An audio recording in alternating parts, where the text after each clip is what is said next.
New details tonight in a Target 12 investigators exclusive finding closure. It's a site that's hard to forget. The condemned Roger Williams Park Mausoleum crumbling piece by piece. The remains of over 500 Rhode Islanders abandoned inside.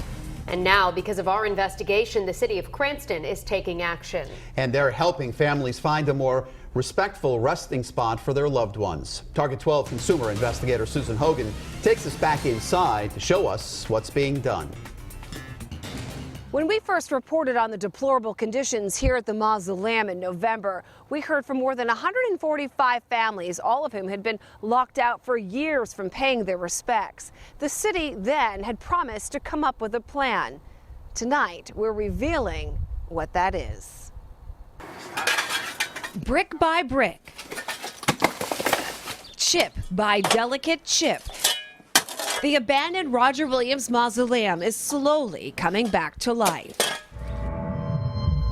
6 months ago, Target 12 gave you the first glimpse of the deplorable conditions inside. For more than a decade, it's been closed off to relatives. In 2007, the mausoleum was condemned and literally abandoned by the court. I couldn't believe the place. I couldn't believe it. It was just it's so terrible. But through the persistence of one very determined 90-year-old and Target 12, in October, the city of Cranston removed the remains of her father, a World War I veteran.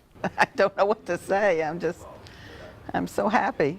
Well, as you can imagine, our story created a bit of a problem for the city of Cranston. More than 145 families wanted to know how they, too, could remove their loved ones. The city asked them and Target 12 to give them some time to come up with a plan. Even though the city has no legal or financial responsibility to do anything, the mayor's office realized it had to do something. We've been happy to work with you on this, and hopefully it'll mean a lot more families getting reunited with their loved ones that are buried there.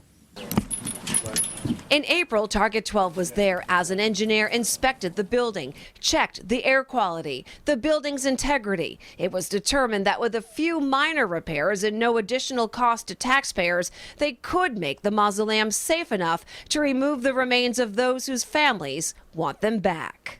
I went there for when my grandfather died, Including Bob Marshall from Cumberland, whose grandparents are both entombed in the mausoleum.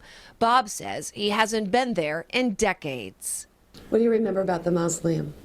On the corner of each corridor, I want to say there was a bucket of flowers. There were always flowers on those, four corners. Now it was time for Bob and his wife to return. What they saw was nothing like Bob remembered. I'm sure this isn't what my grandparents were expecting either when they signed the dotted line that many, many years ago for internship in here. But now knowing he can remove his grandparents will end a decade-long chapter that was a dead end until now. In plain English, you have closure. Closure for the hundreds of families who can finally feel at peace knowing they've been heard.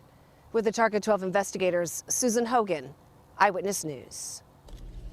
This investigation continues tomorrow on Eyewitness News this morning. Susan will be back with new information on how hundreds of families can now make arrangements to move their loved ones to a more respectable resting place.